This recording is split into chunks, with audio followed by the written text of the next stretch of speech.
Olá, colega fisioterapeuta e terapeuta ocupacional. Iniciamos agora mais uma edição do nosso podcast Conexão Crefito 4. O podcast conecta você à sua profissão. E hoje um tema de extrema relevância que sempre é dúvida no seio da classe profissional, que é sobre prontuário. E ninguém melhor para falar que isso do que Irvan Ervilha e Flávia Massa. São colegas nossos, fisioterapeutas, membros de comissões do Crefito, estudiosos da área, empresários, consultores, no Brasil todo. Então, pessoas que têm expertise para estar aqui com a gente hoje. Muito obrigado pela presença, Flávia Massa, nossa vice-presidente, doutor Irvan Ervilha, também nosso membro da nossa comissão de saúde baseada em valor. Tá, então, para que a gente comece aqui, Flávia, você sabe que ali dentro do Crefito a gente tem muita recorrência de infrações éticas nos profissionais, achados da fiscalização por ausência de prontuário. Né? É um grande problema, isso inclusive que motivou a nossa essa edição do podcast. O que você me fala sobre isso? Você tem uma percepção do porquê que esse profissional às vezes deixa de fazer ou faz ele errado? O que você me fala sobre isso? Pois é, a gente, conversando com a fiscalização, a gente vê que isso é muito comum nas clínicas. E a gente não entende em que momento o fisioterapeuta virou essa chavinha. Porque dentro das clínicas e escolas, eles fazem. Aprende a preencher um prontuário, aprende a fazer evolução diária, isso inclusive vale como nota. Quando ele cai no mercado, ele abandona o principal documento desse paciente. Então, eu acho que falta maturidade para o profissional, como profissional de saúde, para ele entender que aquele dado que ele coletou não é importante para ele só ter uma sequência de assistência, mas é um documento do histórico de saúde desse paciente. É o documento mais importante, que ele é responsável pela guarda dele. Sim. E assim, o Ivan, que em tese não está na diretoria do Crefito, muitas vezes a gente vê as pessoas de fora do Crefito achando que isso é uma chatice, uma exigência do Crefito. Primeiro, o Crefito nem cria norma, Quem cria é o Conselho Federal, se fosse uma norma do Conselho Federal. Mas isso, como você vê isso? Existem outras exigências também, Sim, não, e eu concordo muito com o que a Flávia trouxe agora. Parece uma falta de maturidade do nosso colega e até mesmo de uma responsabilidade pelo processo de valorização da profissão. E nesse caso aqui, Anderson, eu vou trazer até uma analogia que costuma muito comparar a gente, Flávia? Quando a gente fala, o fisioterapeuta gostaria de ser um médico. Então, vamos brincar com isso que não. Nós somos fisioterapeutas e temos orgulho de ser. Agora, como que o médico busca a sua valorização no dia a dia em cada ato do seu atendimento? Tenho certeza, doutor Anderson, você nunca foi num médico que não fez o prontuário dele, correto? Uhum. Eu acho que falta um pouco do fisioterapeuta o entendimento que são pequenos detalhes no dia a dia dele que faz o cliente valorizar ele, que faz o cliente prestar mais atenção naquele profissional e falar assim, nossa, eu posso respeitar mais o meu fisioterapeuta, eu posso valorizar mais o fisioterapeuta. Então, esse é um ponto. Acho que tem a parte da maturidade, sim, e o entendimento que ele pode valorizar mais a profissão dele. Agora, um ponto que eu acho que é sensacional, e aqui, como estou num evento, num programa criado pelo Crefito 4, é entender que o profissional tem uma obrigação ética em registrar aquele documento. Não é simplesmente uma lei que foi criada, não. É um compromisso ético do profissional ao executar a profissão dele de forma o quê? Legal, cordial, idônea, respeitando os princípios que foram criados para que essa profissão exista no Brasil e tenha hoje o espaço que ela tem aqui hoje, Nos bastidores, antes da gente começar, a Flávia estava falando que, além de ter norma do Conselho Federal, tem lei federal obrigando isso, não é isso? Sim, eu acho que assim, com a Lei Geral de Proteção de Dados estando em vigor, que eu acho que está muito distante do fisioterapeuta ainda, porque ele não faz, e quando ele faz, ele não tem noção das responsabilidades dele. A primeira coisa que a gente precisa focar é que as normativas do COFITO nada mais são que uma tradução de alguma lei federal, alguma coisa acima do COFITO, traduzido para o fisioterapeuta e terapeuta ocupacional. Então, assim, a gente tem resolução de prontuário, mas ela só traduz o que a lei federal faz, Então, assim, a Lei Geral de Proteção de Dados, ela foi publicada em 2018 e também veio a lei do prontuário, justamente porque, assim, a área da saúde ela é extremamente sensível. A Lei Geral de Proteção de Dados, ela enxerga dessa forma. Essa lei do prontuário é uma lei federal. É uma lei federal, a Lei 13.787. E ela veio, eu acho que ela dá um caminho para o fisioterapeuta, para o profissional de saúde, porque ela fala de prontuário do paciente.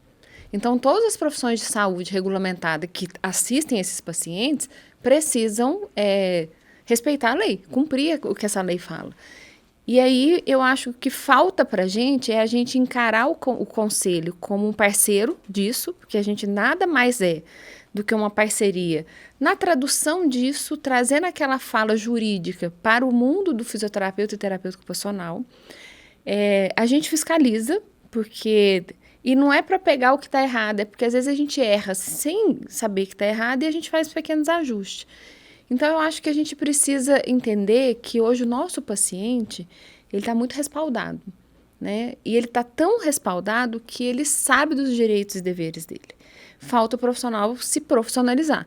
Então, assim, a gente já viveu essa experiência aqui em Minas Gerais de processo ético contra fisioterapeuta, o paciente alegando o desrespeito à LGPD. Incidente de vazamento de dados, né? Você entendeu? E, assim, quando você lê o processo, você vê que é uma atitude extremamente normal. Normal, no meio, comum, né? Comum. No meio do fisioterapeuta. Faltou, a pessoa nem sabia que estava errada. É interessante a gente citar isso. Sabe o que aconteceu, Ivan? Um dos colegas nossos, né, algum fisioterapeuta, né, eu acho que na terapia ocupacional, como eles estão muito dentro de ambientes de SUS, é uma infração menos comum de acontecer a ausência de prontuário. Mas na fisioterapia, um dos colegas nossos pegou um encaminhamento e colocou num grupo de WhatsApp. E ali tinha o nome da paciente, o nome do profissional assistente que fez o encaminhamento. Ela estava ali repudiando a prescrição da conduta fisioterapêutica de forma ilegal por outro profissional, mas, né, por profissional não fisioterapeuta. Mas ela esqueceu de suprimir todos os dados e fez um incidente de vazamento. Então, assim, respondeu eticamente, respondeu judicialmente no ponto de vista civil para danos materiais, morais, né? Então, acho que isso é importante a gente sensibilizar, porque quando a gente falou fisioterapeuta precisa, é uma parte da fisioterapia. Exato. Né? E olha, doutor Anderson, olhando nos grupos de WhatsApp que eu participo no Brasil e no Instagram, qualquer rede social, dá para perceber esse tipo de vazamento todo santo dia. Porque é um grupo recreativo, né? Se fosse uma discussão clínica ali com quem era da equipe, tem coisas que pode e tem coisas que não pode, né? Do ponto de vista da LGPD, assim, se eu estou numa equipe discutindo o caso de um paciente, o que eu posso vazar, o que eu não posso? Dentro de um grupo de WhatsApp, eu tenho que ter o termo de uso, né? Isso tem que ter... a pessoa precisa entender para que serve aquele grupo. Então, geralmente a gente põe na descrição do grupo, mas... Como dono de clínica, você precisa ter isso assinado e guardado. Pelos profissionais que compõem a sua equipe. E mesmo assim, você vai jogar um dado do paciente ali, você pode até jogar um dado clínico. Quanto mais você conseguir anonimizar esse dado desse paciente, é melhor para você, mais seguro. Porque quando a gente fala assim, Flávia, mas as mensagens são criptografadas. Elas são. Essa, inclusive, é a grande publicidade da ferramenta. Mas... Quem nunca recebeu um print, quem nunca recebeu um encaminhamento, quem nunca perdeu um celular e você não sabe se a pessoa teve... Então, assim, a ferramenta poderia até trazer segurança, mas a forma como ela é usada, não. Né? Então, falta essa malícia do profissional. Então, assim, no caso dessa profissional, na época que eu li, eu fiquei muito dividida, porque, assim, na minha cabeça, apesar de ser um grupo que não era do trabalho dela, era um grupo só de físio. Foi um colega que vazou. E essa imagem foi passar, esse print chegou na mão dessa paciente. Aí eu fico pensando assim, quem vazou o dado? Ela que pôs ali num grupo ou ele que printou e entregou isso na mão da paciente? Ainda é muito subjetivo, sabe? Assim, aos olhos da lei, ela estava errada. Então, a gente não consegue fazer nada. E a gente não precisa aprender só na dor. Né? Eu acho que o que a gente vem fazendo enquanto conselho é trazer esse público para próximo. Acho que todos os eventos que a gente está fazendo, a gente está falando de prontuário, porque a gente já sabe que o tendão de Aquiles está ali. Outros casos aconteceram da família solicitar prontuário, que o paciente faleceu e o profissional não ter o prontuário. Do profissional precisar desse prontuário para se defender de uma fala da paciente e esse prontuário não ter a defesa que esse profissional precisa. Porque a gente precisa entender exatamente que o prontuário ele tem que ser bem feito. Ele tem regra. Ele tem que estar legível, ele tem que ter ordem cronológica, ele não pode ser rasurado, ele pode ter erratas. Ele mal feito, ele é meu algoz. Né? Então, aquilo serve, tanto é que a própria lei fala que o paciente ele tem direito a ter todos os dados dele, e ela dá exceção para a gente que é da saúde, que a gente não pode excluir esses dados durante esse tempo de guarda, porque ele pode servir para me defender. Então, o prontuário é uma exigência legal, é ético, né? É uma garantia ali, sob o ponto de vista do dever ético e deontológico, mas também é uma garantia para o paciente. Então, é uma garantia bilateral. É uma garantia que ele realizou o que ele escreveu e é do paciente sob a guarda do... Se você for pensar do prontuário enquanto documento, ele serve como uma auditoria financeira. Sim. Eu quero saber se o que eu paguei eu recebi. Ele serve para eu ter meus indicadores internos de qualidade assistencial, porque eu quero saber o que eu fiz, o que ele estagnou, o que funcionou, o que não funcionou, porque eu não consigo pensar, esquece de ler. Enquanto profissional de saúde, eu não consigo pensar como é que esse paciente evolui, como que eu dou alta se eu não tenho um prontuário dele. Né? Assim, ele chegou para mim com uma queixa, eu fiz o quê e eu dei alta por quê? Então, vamos pensar tecnicamente, porque fisioterapeuta, terapeuta profissional não gosta de ato normativo. Nós estamos falando de ato normativo porque é aquela história assim, olha, se tecnicamente você está achando que não precisa fazer, legalmente você precisa. Tanto é que uma das principais dúvidas que chega é como a gente faz evolução diária. Sim. Ô Flávio, antes da gente entrar na evolução, você falou algumas coisas aí, você falou de tempo, né, do que pode, não pode. Quando eu falei o que pode vazar, o que não pode, para a própria equipe, inclusive, eu queria que você falasse um pouco mais assim. Enquanto eu estou dando aula de ética, por exemplo, eu falo para os meus alunos assim, que ele pode conversar com a equipe que assiste o mesmo paciente aquilo que interessa para a assistência. Se é uma informação que ele teve acesso em razão da profissão, mas que não vai interferir no tratamento do outro, às vezes eles falam assim, que o paciente é soro positivo, é importante. Eu falei assim, depende. Porque, sob o ponto de vista de biossegurança, seria a mesma para qualquer paciente. Sob o aspecto psicológico, talvez faz diferença. Sob o aspecto legal, se está colocando terceiros em risco, tem lei de notificação compulsória, né? Quando você tem acesso à informação de violência contra a mulher, contra o idoso, né? Então, você tem algumas normas assim. Sobre o aspecto da LGPD, antes de eu entrar na temporalidade, eu posso passar o quê? A secretária ela tem acesso ao quê nesse prontuário? Por exemplo, a minha secretária vai receber um paciente lá na recepção. O que ela pode ter acesso? Eu falo que assim, a gente precisa entender que a maioria dos profissionais acabam em algum momento da vida dividindo prontuário com equipe. Né? A gente sempre passa por serviços, às vezes na própria clínica, né? A gente tem outros, tem nutricionista, tem terapeuta ocupacional com físio. Eu falo que assim, o ponto de partida quando esse profissional ele é de uma profissão de saúde regulamentada, ou seja, ele faz a assistência a esse paciente, ele tem um código de ética, todos nós estamos subordinados ao sigilo. Então, o sigilo profissional, eu vou responder o vazamento de dados no meu conselho por essa infração. Quando você pega a equipe de auxílio aos profissionais de saúde, que aí você vai pegar serviços gerais, secretária, contabilidade, financeiro, que são de auxílios, e eles não têm um compromisso com o sigilo, os dados de saúde eu não posso passar. Então, assim, o que a minha secretária dentro da minha clínica tem? A minha secretária tem que ter acesso aos dados pessoais, porque é ela que agenda, ela que desmarca, ela que remarca, ela que cobra, né? Então, quando eu tenho finalidade com aquele conteúdo para aquele cargo, eu posso compartilhar. Mas eu mando tudo para a minha contabilidade. Você manda os dados de saúde ou você manda os dados pessoais financeiros desse paciente? Mas para faturar no hospital precisa mandar... Não manda o prontuário, você vai mandar código. Que dado que eu pego desse paciente? Você falou assim, dado financeiro. Eu posso pegar dado financeiro, sexualidade, religião do paciente? Eu acho que assim, uma das coisas que mais impactou o profissional da saúde, eu acho, são os 10 princípios da LGPD. Porque antes a gente vê muito isso, o Ivan tem prontuário, ele sabe disso, que a gente vem meio que preenchendo um modelinho.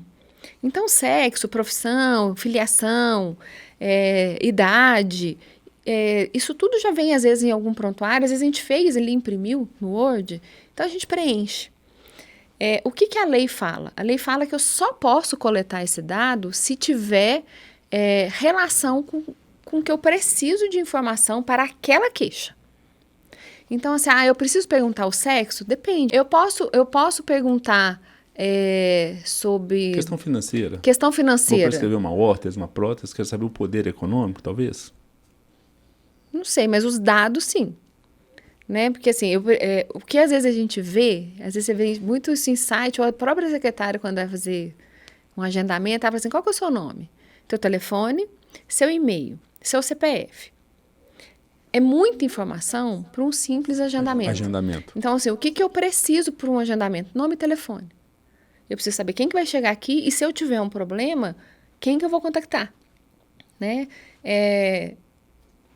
Outra confusão que o pessoal faz é quem assina alguns termos de consentimento. A gente vê eu tenho visto muito no Instagram filmagem de assistência ao idoso. Sim. E aí, esses dias eu mandei mensagem para uma colega. Esses dias eu postei um paciente meu, mas com autorização do pai. Não, esses dias, vai vendo. Era meu menino. E aí, esses dias eu achei engraçado que assim, era um idoso. Eu entendi a finalidade da postagem, foi até uma postagem muito bem feita, aos olhos da fisioterapia. Muito criativa, a gente, às vezes, enquanto profissional, a gente fica buscando, né?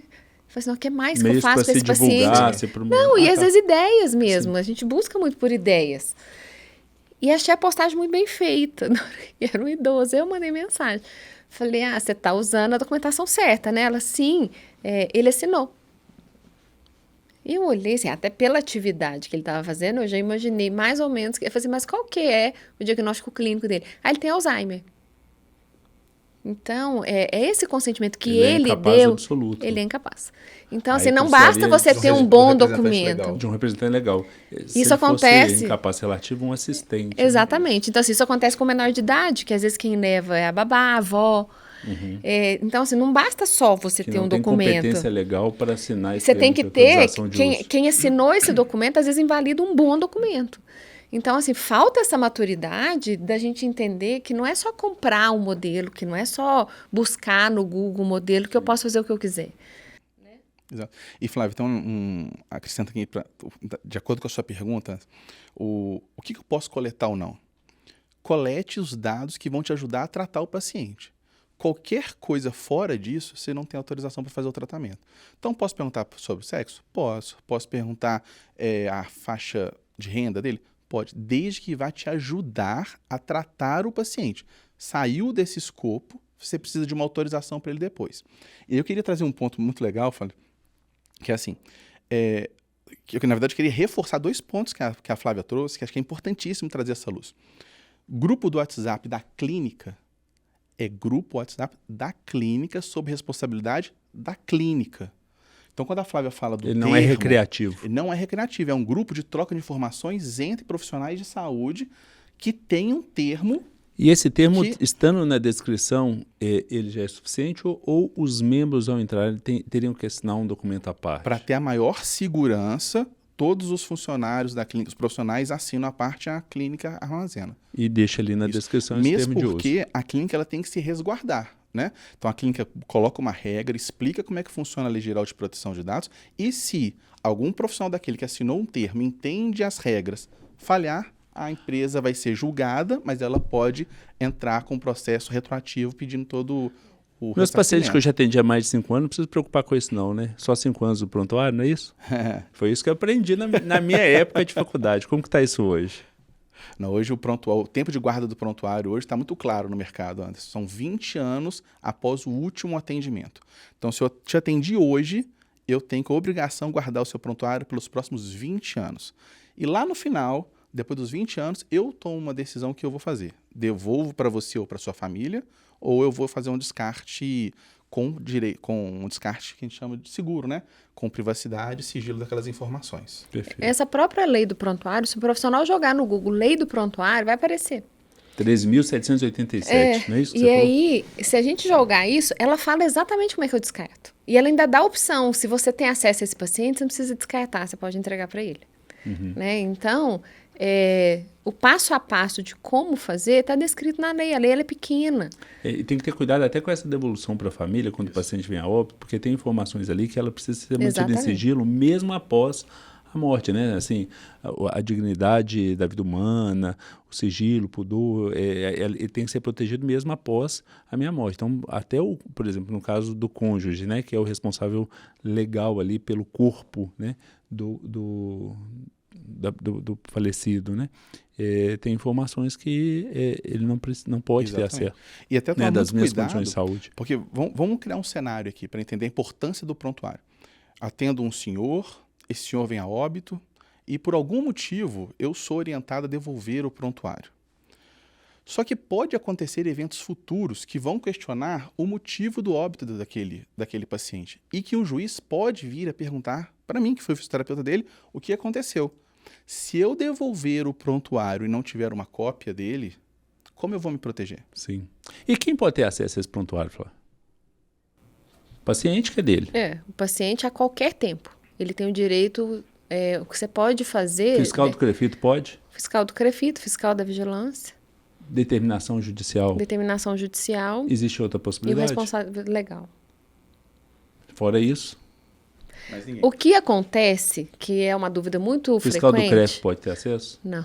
Plano de saúde, o auditor do plano de saúde. O auditor de plano de saúde, o que a gente entende sobre isso? Quando você faz um contrato para a prestação de serviço para uma operadora de plano de saúde, isso vai estar na cláusula. Então, ela vai falar que a qualquer tempo, por amostragem ou por necessidade, ela vai poder te auditar, seja tecnicamente ou seja administrativamente. Isso vai estar claro no seu contrato. Vai fazer uma ressalva aqui? Tecnicamente tem que ser profissional análogo. Terapeuta ocupacional auditado por terapeuta ocupacional, fisioterapeuta por fisioterapeuta. Isso. Senão, não. E aí, o que a gente tem que fazer? Porque isso é um cumprimento de dever legal. Se eu assinei um contrato, eu tenho que cumprir esse contrato.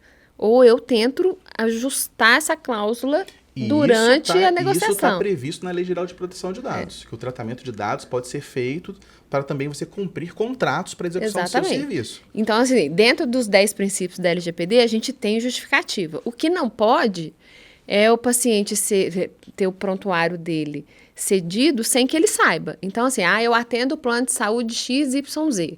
Então, eu tenho um documento, todos os pacientes que vierem desse plano, eu tenho o consentimento dele de que ele sabe que a qualquer tempo eu preciso cumprir o meu contrato, né? E aí, que essa operadora, onde ele, enquanto ele for cliente, tem o direito de me solicitar isso, eu tenho o dever de liberar. Eu falo que assim, a gente pode tudo, Anderson. A Lei Geral de Proteção de Dados, ela não veio para impedir ou dificultar a coleta de nada. Né? Mas ela quer que essa relação seja clara, que ela seja transparente. Olha, você quer esse dado para quê? Então, assim, o compartilhamento de dados. A gente, geralmente, quando vê numa clínica, quando a pessoa está preocupada com as regras, ela faz a política de privacidade. Que, em vez de você fazer para cada paciente, você faz um para a clínica inteira.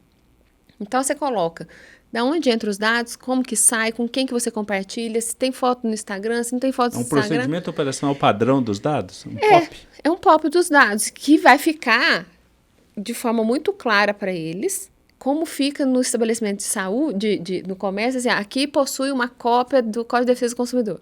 Aqui nós temos a nossa política de privacidade. Entendi. E ele pode aceitar ou não. Né? Então, assim, se alguns casos, vamos supor, ele tem o direito de não querer me dar, é um direito dele, de não querer me dar algumas informações. Se aquilo for impactar no meu trabalho, se você não me falar tudo, eu não consigo bolar um plano terapêutico. Ele não tem esse direito, aí eu tenho o direito de não assisti-lo. A gente falou de guarda, falou de prontuário, nós falamos da evolução, né? Acho que ficou subentendido que a evolução é diária, né? Você começou falando que na faculdade aprendeu a fazer prontuário, evolução diária, assinar, carimbar, datar, eu ainda acrescento por hora, né, do atendimento, porque aí fica muito claro. datar, carimbar, assinar, a gente está no prontuário físico. E qual que é a diferença do físico para o eletrônico, assim? Porque a gente, né, eu não vou aqui ser hipócrita de falar que a gente não vê, às vezes, as pessoas tentando passar do físico para o eletrônico, mas fazê-lo de forma irregular, né, insuficiente, né, não satisfatória. Vamos diferenciar isso para os colegas que estão nos assistindo? Vou trazer até, a Flávia ela já trouxe umas características do físico, e vocês vão ver como é que a gente consegue aplicar a mesma característica do físico no eletrônico. Então, o prontuário, vamos fazer um bate aqui, né, Flávia? O prontuário físico, ele tem que ser em ordem cronológica, tem que ter data, tem que ter horário, ele não pode ter rasura. Então, se eu estou fazendo no papel, eu não posso ali simplesmente rasurar aquele termo. Né? Isso é importante, né? Isso é importante que o colega que está nos assistindo saiba disso, né? Porque se ele vai lá e rabisca aquilo lá, passa corretivo, passa corretivo líquido, né? Na minha época chamava de Errorex, né? Isso invalidou, né? Se adulterou. Então, assim, escreve digo, errata, evoluiu no prontuário errado, faz o que quiser, mas deixa o que você escreveu lá. Essa é a observação talvez mais importante no prontuário físico. Não existe passar corretivo líquido em prontuário de papel. Se você escreveu, você só simplesmente pode botar ali um parêntese e risca, mas deixa legível o que você escreveu. Porque fica parecendo uma adulteração com dolo, né? Dolosa. Nós já tivemos um julgamento de processo ético nesse sentido, que o paciente veio a óbito, e aí o profissional pegou e adulterou lá o valor da PIP. Ele tinha colocado uma e adulterou para outra. Então, assim, o prontuário físico, e aí você faz o registro da sua avaliação ou da sua evolução diária, finaliza com o quê? Data, assinatura e carimbo com o seu registro do CREFITO. Esse prontuário do papel, ele vai para dentro de um arquivo que tem que ser armazenado de forma segura contra umidade, fogo. Ou seja, você tem que proteger aquilo. Agora vamos para o digital. Ele tem que naturalmente coletar a hora que você está fazendo, o dia que você está fazendo, e ele tem que ter uma assinatura eletrônica de que aquele prontuário foi fechado. E aí que forma que o maior índice de erros em sistemas no Brasil hoje, que a grande maioria permite que você edite o prontuário. Inclusive... E não ficam salvas as alterações anteriores. E não ficam salvas. Ou seja, eu fiz um registro, te atendo aqui agora, fiz o registro, salvei. Se eu quiser, daqui a um ano, eu entro lá e mudo. Isso está errado, isso não tem validade jurídica nenhuma. Fica a data da nenhuma. alteração, mas apaga... Não, nesses sistemas que não tem controle nenhum, é como se você tivesse registrado aquilo naquela época. Ou seja, faz isso... não tem validade jurídica nenhuma. Então, para o fisioterapeuta ficar atento, são coisas simples, né? Vamos falar uma linguagem bem simplista aqui, para ninguém ter dúvida. Registrou o prontuário, não pode editar. Essa é a coisa mais simples de verificação no prontuário eletrônico. Agora, quer avançar sobre critérios mais rígidos de segurança, ele tem que ter nota de segurança máxima, ele tem que estar de acordo com a Lei Geral de Proteção de Dados. Eu queria ver isso com você, assim, sei que você também é empresário do ramo, tem prontuário, né? Mas, assim, uma dúvida muito recorrente dos colegas é como escolher um prontuário, assim, independente de ser o outro, tem, né? Tem várias empresas, mas como que eu escolho? O que eu vou buscar nesse prontuário para saber se ele é eletrônico? Flávia, uma vez, fez uma fala que eu gostei muito. Tipo assim, ninguém dá nada de graça, né? Quando fala-se que o prontuário é gratuito e te dá um tempo de amostragem, você não sabe para onde vai esses dados, quem que está, né, operando esses dados e tudo. Mas, assim, como eu vi, então, perfeito. Sem eu testar, se esse prontuário é bom, tem algum selo, alguma coisa. Vamos lá. Primeira coisa, né, Flávio? Vamos deixar claro aqui, pessoal. Prontuário eletrônico é diferente de plataformas ou sistema de produtividade. O que é isso? Ó, Google Docs, OneDrive, Notion, que é um famosinho agora da moda, Word, Excel, qualquer coisa desse tipo, onde você possa construir textos, isso não pode ser considerado como prontuário. Por quê? Porque ele permite edição, ele não te garante autenticidade, e muito menos privacidade. Qualquer um pode ter acesso. Então, está descartado isso. O que você pode fazer nele, imprimir, carimbar e assinar. Exatamente. Aí ele é um prontuário físico. Você usa ele para sistematizar, estruturar o seu Você registra, Mas você imprime, assina e carimba e guarda como E guarda físico. como Eu fazia físico. isso no Hospital das Clínicas que eu trabalhava no Sim, interior. isso era muito comum no início da No informatização. Estou entregando minha idade aqui, né? Agora, se você vai para uma plataforma de prontuário eletrônico, eu acho que aí começa com um critério clássico. Primeiro, tem ou não tem uma política de privacidade clara, honesta, de como aqueles dados estão sendo tratados? Esse é o principal ponto. Ivan, como é que eu tenho acesso a isso? Não, melhor, né? Flávio, como é que eu tenho acesso a isso? Todo site dá o acesso, correto, Flávio? Então as pessoas elas podem ler. Agora, Ivan, eu quero deixar a leitura de um termo de privacidade para depois. Ok, entra no site do Mozilla Observatory, pega a URL do login, onde você bota e-mail e senha para entrar na plataforma, pega aquilo e bota no Mozilla Observatory. Anderson, a maioria dos prontuários tem nota F. Lembrando que as notas vão de A a F. F é de fraquíssimo. É o pior. É o pior. Então, na maioria são F ou D. Então, assim, se você entra lá, você já começa a ver qual que é a verdadeira compromisso daquela empresa pela segurança de dados. No Brasil, aí, agora, vamos descolar um pouco da parte do prontuário, mas para todo mundo entender, no Brasil tem uma cultura muito grande que qualquer primo pode fazer um sistema, qualquer amigo ou conhecido pode fazer um sistema de tecnologia. E eu, como empresário da área da tecnologia, te falo, concordo, hoje você pode construir tudo, qualquer um pode. Mas para você ter algo onde você vai colocar dados sensíveis em saúde de paciente, não pode ser qualquer sistema. Então, olha, resumindo, para não ficar sem a sua resposta, eu olharia a nota de segurança no site Mozilla Observatório, eu leria a política de privacidade dele e no terceiro item, que é o clássico, faça uma experiência ainda com dados fictícios de paciente. Perfeito. Para você Porque assim, testar. esse tempo de teste, ele é legal, porque às vezes... Às vezes você não adapta, é o conforto de usar, às vezes ele é muito difícil de usar. Aí você testa coisa como essa. Exatamente, aí você coisa, inventa um pra paciente gente para você usar. Né, caminhando aí para o final, até para não virar um longa-metragem nosso podcast, mas assim, duas coisas que eu ainda estou aqui inculcado. Assinatura nesse prontuário eletrônico. Explica para mim o que é assinatura qualificada, mas antes de você falar isso, o Ivan falou sobre segurança e privacidade. Então, as duas coisas que eu queria que você falasse para mim. Entender segurança e privacidade de forma resumida e o que é assinatura válida eu falo que, nesses assim, prontuários. Para a área da saúde, eu acho que são 3 pontos que a gente precisa diferenciar. O sigilo profissional, que ninguém precisa me pedir, né? Tudo que eu tomar conhecimento daquele paciente no meu exercício profissional está sob sigilo. Isso é uma coisa. E aí, quando eu vou conversar com a equipe, eu tenho que saber exatamente o que você falou. O que é pertinente ele saber. Perfeito. Senão, é um sigilo entre... Então, isso é a privacidade. Esse é o sigilo profissional. Certo. A segurança da informação é o meu investimento na onde eu vou armazenar esses dados, seja ele físico ou digital. Então, no digital, geralmente, assim, olha, que nuvem que está, se é criptografada, quanto tempo eu tenho de acesso, quais são os tipos de login que eu tenho. Então, assim, para o profissional de saúde, ele tem acesso aos pacientes que ele usar. A secretária vai ter acesso só até os dados pessoais. Entendi. Um outro login não consegue alterar os meus preenchimentos ou ver o que eu estou fazendo. Isso é uma segurança.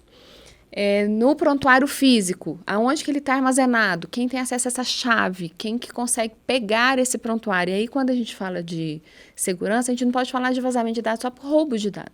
Eu falo de não deixar cair água, de não ter uma enchente na minha clínica e molhar tudo, Entendi. da secretária não derrubar café, Entendi. de eu ter um pico de energia lá. E a assinatura?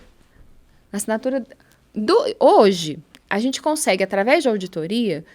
se esse prontuário tiver login e senha para cada usuário, numa eventual auditoria eu consigo saber quem mexeu ali.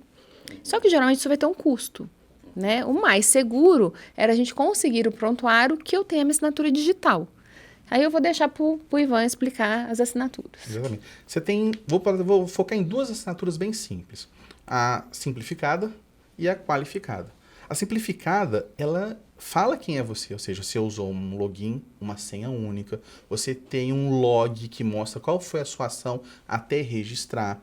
Você depois tem um log que fala assim, olha, esse prontuário foi alterado ou não foi, por quem foi. Então você tem uma segurança por trás e ela é chamada de assinatura simplificada. Quando a gente vai para qualificada, eu sou obrigado a usar um token, é um certificado digital da ICP Brasil.